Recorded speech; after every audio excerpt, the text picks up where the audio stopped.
재판부에 항의 서한을 보낸 시민단체 13개였는데요. 그중에 한국소비자단체협의회의 자혜선 사무국장과 얘기를 좀 나눠보겠습니다.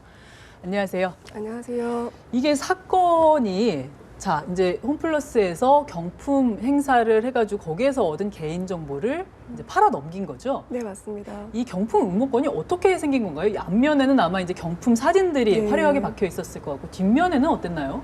네, 뒷면에는 성명 외에도 뭐 생년월일이라든지 그리고 핸드폰 번호, 그리고 자녀 수, 동거 여부, 그리고 일부 사항을 미기재하는 경우에는 경품 행사에서 제외가 된다라는 부분들이 좀 기재가 되어 있습니다. 굉장히 여러 가지 개인정보를 요구하는 네, 응모권이네요. 맞습니다. 거기에 그러면 여기에 이제 개인정보를 적으면 이게 보험사에 넘어간다 뭐 이런 얘기도 있었던 건가요? 네, 그 부분이 바로 1mm 글씨 크기로 적어져 있는 부분인데요. 네. 예, 개인정보 수집 목적에 보면은 보험 마케팅에 이용이 된다. 그리고 그 보험 회사 같은 명들이 다 적혀져 있습니다. 예. 그러면 그 부분만 1mm고 나머지 글씨 크기는 어떤가요? 나머지 글씨 크기는 굉장히 큰 글씨였고요. 글자 크기의 색차도 보면은 좀 진하게 나와 있어가지고 네. 다 보일 수 있게 되어 있는데 설명에 대한 그 부분만 약한 글씨로 해가지고 1mm 정도로 기재가 되어 있습니다. 그러면 여기에다가 적는 개인정보, 이제 경품 행사에 응모하면서 적는 개인정보는 보험사에 넘어간다. 이 부분만 네, 좀 맞습니다. 작게 1mm 정도로 네. 적혀 있었고요.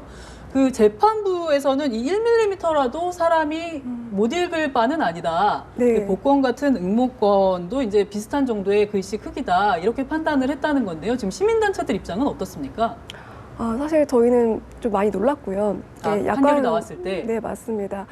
약관 같은 경우에 문제가 가장 많은 게 소비자와 사업자 간의 문제가 약관 글씨가 너무 작다라는 부분 때문에 저희 소비자 단체에서도 중요한 부분에 대해서는 명시를 해야 되고 설명까지도 요구하고 또 글자 크기도 크게 해야 된다라고 주장을 하고 있는데 이번 법원에서는 그와 반대로 1mm 크기라도 사람이 읽을 바 된다고 보고서는 괜찮다라고 본 거기 때문에 네. 저희는 좀 심각하게 생각하고 있습니다. 네, 잠깐 속보가 하나 들어와서 시청자들께 전해드리고 가겠습니다. 이건희 삼성그룹 회장의 장녀죠. 이부진 호텔신라 사장이 17년 만에 이무재 삼성전기 상임고문 남편과 이혼을 하게 됐습니다. 결혼을 할 때 재벌가와 평범한 회사원의 결혼이라서 굉장히 화제를 모았는데 작년에 이부진 사장이 이혼 소송을 내고 법원에서 받아들여졌습니다. 결국 17년 만에 이혼을 하게 됐다는 소식입니다.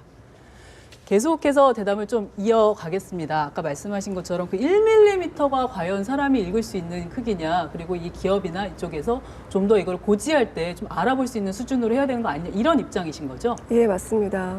저희가 그 항의 서한을 보내셨다고 해서 한번 이렇게 출력을 해봤어요. 네. 이게 재판부에 보내신 그 항의 서한입니까? 네, 맞습니다. 이 항의 서한 이렇게 해서 보내신 이유는 어떤 건가요? 카메라로 좀 자세하게 비춰주시고 있는데. 네, 사실 판결문에 보면은 판시 사항이 이 글씨가 보인다라는 거거든요. 적절하게 보인다. 고지를 했다라는 네. 건데 저희는 과연 이 글씨가 사람이 읽으라고 한 게 아니라 읽지 말라라고 기재한 것과 동일하다라고 보았거든요. 네. 그래서 판사님께 이 부분에 대해서 좀 다시 한번 판단해달라고, 다시 한번 생각을 해달라는 의미로 이렇게 항의 서한을 좀 저희가 보내게 되었습니다. 사무국장님은 이게 좀 보이세요? 이 글씨가? 저도 전혀 안 보여가지고요. 네. 예, 포인트를 막 키워가지고 확인한 적이 있습니다. 네. 재판부에서는 읽으실 수 있을까요, 이걸? 읽지 못하지 않을까요? 예. 네, 재판부는 일단 읽을 수 있다는 있다라고 했으니까. 기초를 네. 두고 이제 그런 판결을 내렸던 건데요. 네. 네, 그래서 아마 이게 1mm를 어떻게 읽냐라는 이 논란이 계속되고 있는 것 같아요. 그런데 이 사건에 또 하나의 쟁점이 있는 것 같은데요. 이 홈플러스에서 이렇게 수집한 개인정보를 이제 보험사, 이제 제3자한테 판매한 거 아닙니까? 네. 근데 이렇게 판매할 때 고객한테 알리지 않아도 된다라는 판시의 부분이 있더라고요. 네. 근데 만약에 고객들이 이게 보험사나 다른 데에 팔릴 거다, 판매될 거라는 걸 알았으면 경품 응모를 했을까요? 저희들이 만나본 소비자분들은 동일한 대답을 했습니다. 내가 경품 행사에 응모했을 때 이게 단지 홈플러스의 사은 행사인 줄 알고서 응모를 했다는 것이지. 경품을 받는 건 줄만 네, 알고. 그런 거죠. 근데 이 경품 행사에 응모했을 때 내 개인 정보가 넘어갈 것이다, 보험 마케팅에 이용될 것이다 라는 사실을 알았다면은 절대 경품 행사에 응모하지 않았을 것이라는 거였습니다. 거기다 재판부 같은 경우에는 현행 개인정보법 제17조에 나와 있는 사항들을 모두 열거했고 그 조항들이 다 들어가 있기 때문에 문제가 되지 않는다라고 본 것인데요. 개인정보보호법에 보면은 개인정보를 유상으로 판매가 됩니다. 이런 부분까지 고지하라고 명시적으로 나와 있지는 않습니다. 그래서 재판부는 고지 사항을 다 지켰다, 준수했다라고 보고 무죄라고 판단을 한 것입니다. 유상 판매를 한다고 고지해야 된다, 뭐 이런 조항이 없기 때문에 네, 그거는 개인정보 취득한 이후에 문제일 뿐이다라고 본 것입니다. 그러면 이제 법에 따라서 법이 요구하는 의무는 다 지켰다, 이게 재판부의 이제 판단인 건데 이 네. 개인정보보호법에 그럼 허점이 있는 걸까요? 예, 지금 현행 개인정보보호법에 따르면은 사실 모든 것을 다시 취득하는 과정 중에 다 고지할 수는 저도 없다라고 봅니다. 하지만 유상 판매된다는 사실, 특히 경품 행사 같은 경우를 이렇게 나타내가지고 경품 응모권에 이런 것을 기재했다라는 건 좀 문제가 있다라고 보는 거거든요. 예, 저희도 모든 개인정보를 취득할 때마다 모든 사항을 다 기재하라는 걸 요구하는 건 아니고요.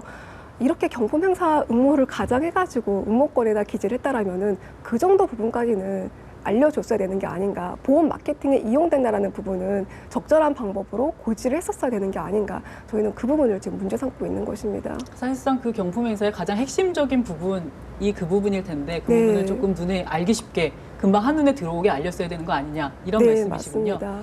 근데 이 경품 행사에서 경품 받은 사람도 없다면서요? 그 부분은 홈플러스가 오프라인이라든지 온라인으로 2011년부터 25회 정도 경품 행사를 진행을 하였습니다. 네. 예, 그중에 약 5회 정도를 그 직원 2명이 경품 행사를 지인을 조작해가지고 지인으로 하여금 당첨되게 하고 그 당첨금을 갖고 수익을 나눠 가지는 그런 사건들이 있었습니다. 그 직원 2분 같은 경우에는 업무상 배임으로 선고가 되어 있고요. 홈플러스 같은 경우에는 처음부터 주장할 때 이거는 기업에 대한 배신 행위였다. 예, 그 직원들에 있어서 자기들과는 무관하다라는 것을 처음부터 주장을 했었거든요. 하지만 보험 서비스 팀이라는 것을 홈플러스가 기획을 하고 2014년도 같은 경우는 약 200원이 넘는 그 금액을 수익으로 삼아가지고 그 목표 달성치를 위해 가지고 경품 행사를 기획을 하고 운영을 하고 그리고 사장 등에게 그런 내용들이 다 보고가 된 것들이 밝혀졌거든요. 그럼에도 이거는 처음부터 의도된 것이 아니었다. 그리고 1등 당첨자한테 전화를 했는데 전화를 받지 않았다. 그런데 사실 전화번호, 핸드폰 번호를 다 수집했음에도 불구하고 문자 서비스를 이용할 수도 있었는데 적극적으로 일회에 한번 전화해보고 전화를 안 받으면 더 이상 노력을 하지 않았거든요. 그건 저희가 봤을 때는 처음부터 경품 행사를 지급하지 않으려는 목적이 있었다, 의도가 있었다라고 저희들은 이렇게 추정을 하고 있습니다. 소비자들은 그럼 경품도 못 받고 보험사에서 전화만 받게 된 거네요. 네, 그런 셈이 됐습니다. 이런 사례들이 사실 많죠. 이렇게 조그맣게 글씨를 써가지고 못 알아보게 한다든가 아니면 아예 네. 그냥 약관을 굉장히 길게 써가지고 네. 못 알아보게 하는 이런 사례들 좀 많지 않습니까? 저희 소비자 단체업에 가장 많이 들어온 사례 중에 하나인데요. 소비자는 말합니다. 나는 약관을 본 적도 없고 단지 사업자가 체크하라고 난 그 서명란에 체크만 했을 뿐이다라고 네. 하고요. 사업자 말을 들어보면 또 그렇습니다. 약관에 모두 명시했다. 그리고 설명까지 다 해줬다라는 거거든요. 저희는 이런 경우에 소비자분들한테 좀 조언을 드리는 거는 이런 경우에 약관을 좀 꼼꼼하게 일단 체크를 해달라라고 네. 말씀을 드리고요. 사실 계약을 체결할 당시에 소비자는 이 계약이 중간에 해지되리라는 것을 예상하고 계약을 체결하지는 않거든요. 예, 당연히 이 계약대로 순조롭게 이행이 될 거라 생각하는데 사실 중간에 해지가 될 수 있는 상황은 얼마든지 발생을 할 수가 있습니다. 그렇죠. 예, 그렇기 때문에 소비자분들은 이런 약관들을 좀 체크를 하고 특별히 뭐 중간에 해지하게 될 경우 위약금 조항들이 있으면은 이런 것들을 자기 얼마 돌려받을 수 있는지를 확인을 해야 되고요. 불리한 조항이 있으면 사업자한테 주장을 해야 됩니다. 주장을 하고 이 부분은 약관에 별도로 명시를 해달라라고 요청을 드린다든지 좀 그런 노력들이 좀 필요합니다. 소비자들은 이런 좀 꼼꼼한 주의 의무를 이제 지켜야겠고 기업들 네. 쪽에서는 좀 소비자들이 잘 알아볼 수 있게 표기를 좀 해야겠네요. 네, 맞습니다. 알겠습니다. 오늘 말씀 잘 들었습니다. 감사합니다. 네, 감사합니다.